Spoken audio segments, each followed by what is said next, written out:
The red light was blinking. Just blinking. No power ran to this house. None. The meter outside had been pulled months ago. One new message. A woman missing for 14 months. Detective Farah Doyle stood in that kitchen. Frozen. For facts. None of them should have fit together. She didn't move. She didn't breathe. Somewhere behind that little red light was a voice. And that voice belonged to a woman who was supposed to be gone. She backed toward the door. Slowly.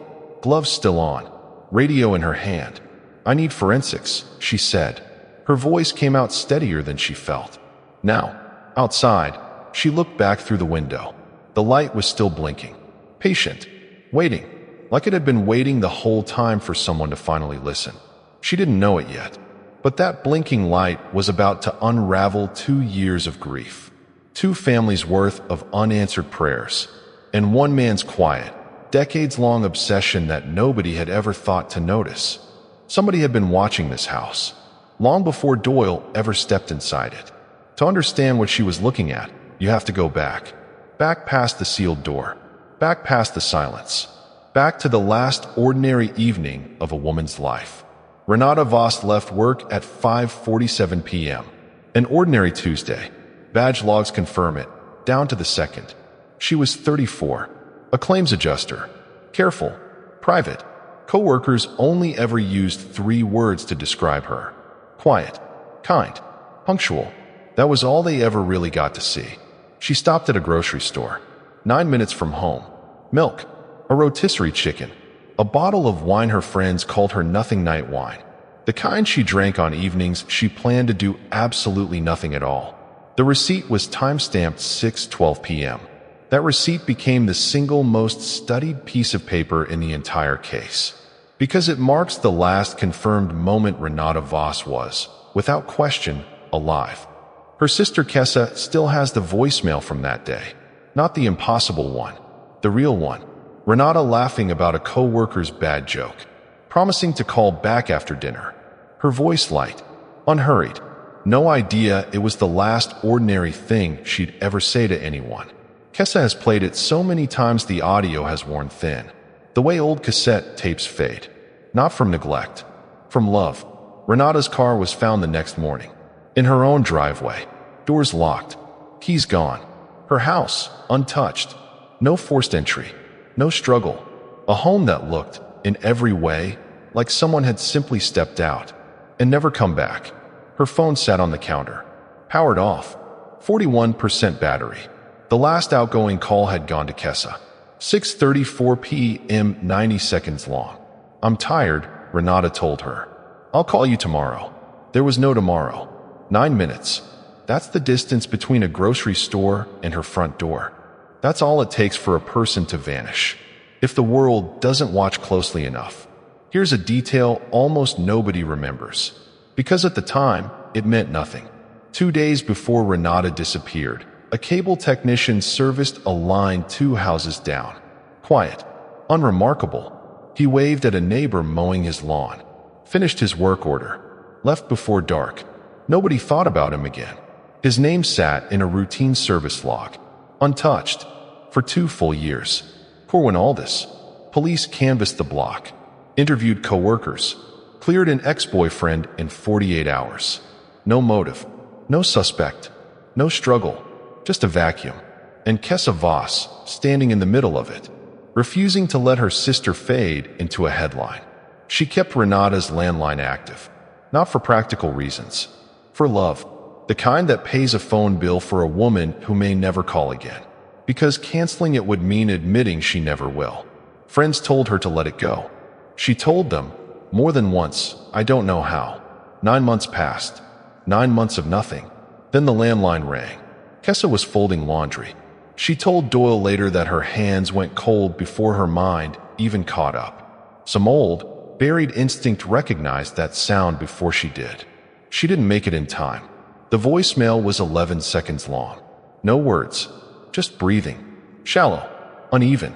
And underneath it, so faint she thought she'd imagined it. Fingernails.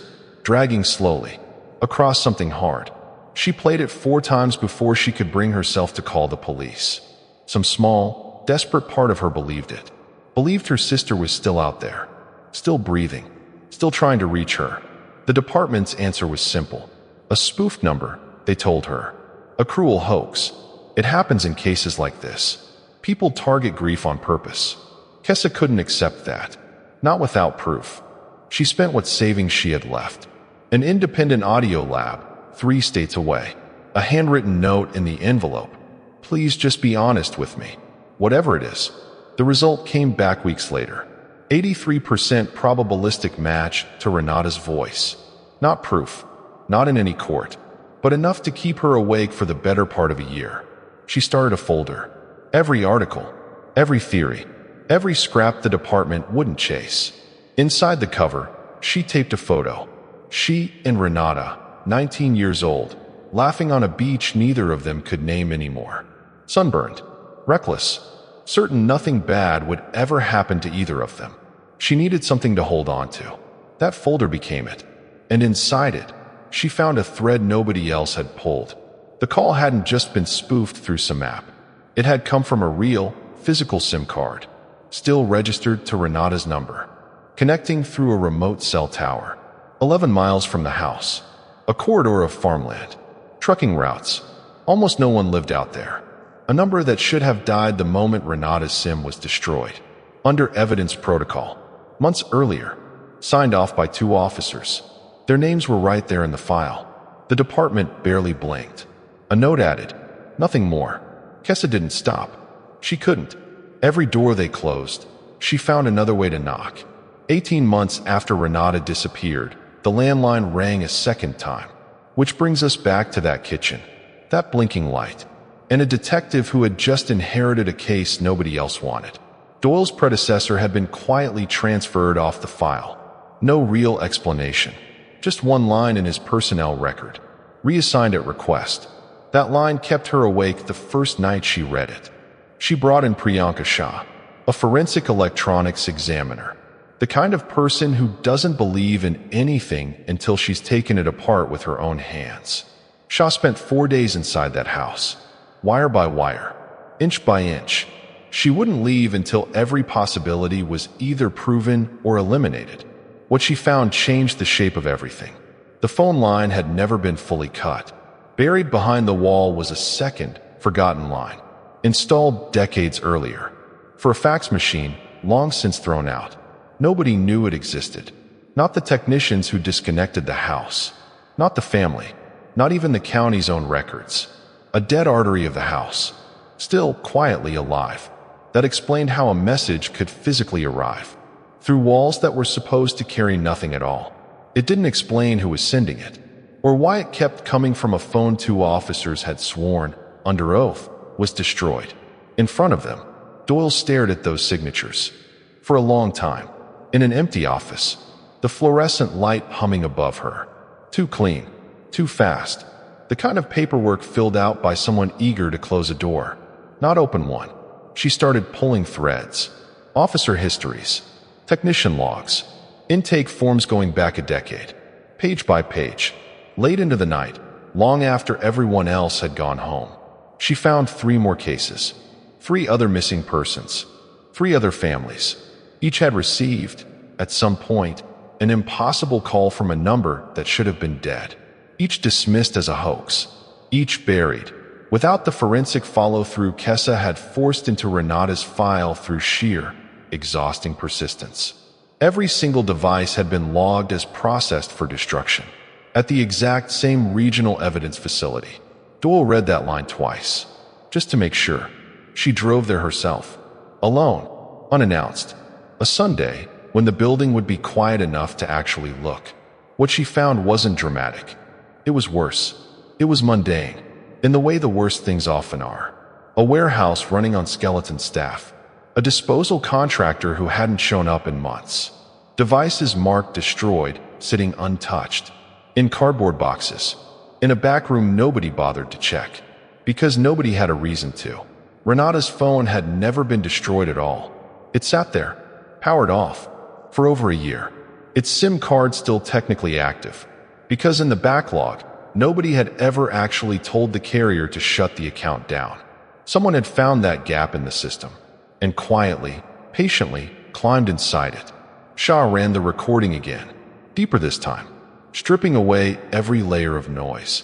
What she found made even her go quiet. The 11 seconds of breathing hadn't been live. It was Renata's own voice, pulled from an old voicemail greeting still saved on her own phone. Looped, layered, played back through a speaker held close to a live call. Someone had built a ghost, out of her own device, out of her own voice. And sitting alone in her car outside that lab, Doyle finally understood why it felt so much crueler than any ordinary hoax. Whoever did this hadn't just faked a phone call to torment a grieving family. They had taken the last true, private sound of a woman's voice and turned it into bait. Doyle pulled every name with access to that storage room, cross-referenced against every file now open on her desk. One name kept surfacing, in places it had no business being. Intake logs he wasn't assigned to. Disposal paperwork he had no formal role handling. A routine service order, filed 2 years earlier. For a house 2 doors down from a street she now knew better than her own. Corwin Aldous, 20 years on the job, not a single disciplinary mark. The kind of man everyone describes, afterward, in the same worn-out word. Quiet. As if that word alone could ever be warning enough. Doyle sat outside his house for 3 nights before she got the warrant approved. She told herself it was procedure, patience, doing things by the book. Some part of her knew it was something closer to fear. The kind that comes from realizing the person you've been circling might actually be exactly who you think he is. When they finally searched his devices, the room went silent. Silent in a way Doyle would never fully describe to anyone outside it. Hours of audio, carefully extracted, meticulously labeled by name and date. Like a librarian cataloging something sacred, not something stolen. Voicemails, home videos, old social clips, archived long before most people even knew how to save them.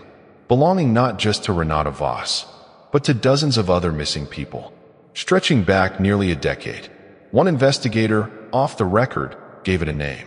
It leaked to every headline within days. A library of the vanished. When they finally sat him down across from Doyle, all this didn't deny any of it. He also didn't confess to taking anyone.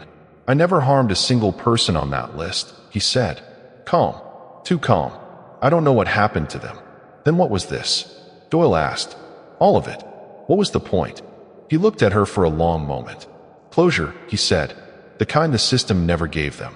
Doyle leaned across the table. Did you take Renata Voss? Silence. Then, quietly. No, I only kept her voice. Investigators tried everywhere to connect him to the actual disappearances. They couldn't. His alibis held. Every time. For every case. He wasn't the one who took them. He was something stranger. A man who found a crack in the system wide enough to play God with the grief of strangers. And quietly, methodically, stepped inside it. Alone. Unnoticed. For years. The department closed the voicemail mystery there. Satisfied the impossible had finally been explained. Doyle couldn't close it. Not fully. One detail wouldn't leave her alone. No matter how many times she tried to file it away as coincidence. The specific clip of Renata's voice, used in that very first fake call, hadn't come from anything public. Not a social media post. Not a saved outgoing greeting anyone else could have accessed. It came from a private voice memo, recorded 6 days before Renata vanished. Never shared, never backed up, never heard, as far as anyone could prove, by a single other living person. The only way Aldous could have had it was if her phone had already passed through his hands. Unlocked. Searchable. Long before the official timeline said it had even reached that facility. Doyle went back to the very first intake form. The one everyone else had signed off on without a second glance. A signature, dated 72 hours before Renata was even officially reported missing. She sat with that piece of paper for almost an hour. Alone. The building quiet around her. Something cold settled into her chest. Somebody inside the system had known something. Long before anyone was ever asked to explain it. She requested to reopen the timeline. Laid out every inconsistency. In a report that took her 3 sleepless nights to write. Denied. Insufficient grounds. Case administratively resolved. She was reassigned within the month. Her new caseload landed on her desk without a single word of explanation. Kessa Voss still pays the bill on that landline. Every single month. Without fail. She has never, not once, seriously considered stopping. The house has since been sold. A new family lives there now. They have no idea what runs quietly behind their kitchen wall. A forgotten wire. Still live. Still, on the right kind of night. Capable of carrying a voice that shouldn't exist at all. Doyle kept her own private file. Off the record. Off the books. Tucked in a drawer at home, she doesn't let anyone else open. She still calls Kessa sometimes. Not for updates. Because somewhere along the way, this stopped being just a case for her too. Somewhere between a grocery store and a front door, on an ordinary Tuesday evening that should have ended in nothing more than dinner and a glass of wine. Something took Renata Voss. It wasn't Corwin Aldis. Whatever it was, it's still out there. 3 weeks ago, in an evidence facility 2 counties away, a region investigators had never once thought to check. A technician doing a routine audit opened a box marked processed. Inside was a phone, powered off, belonging to a woman who vanished 11 years ago, long before Renata Voss ever left her office on that quiet, ordinary Tuesday evening. The diagnostic log showed something the technician read twice, before he finally picked up his own phone to call it in. His hands, according to his supervisor, visibly unsteady. That battery had been charged sometime in the last 30 days.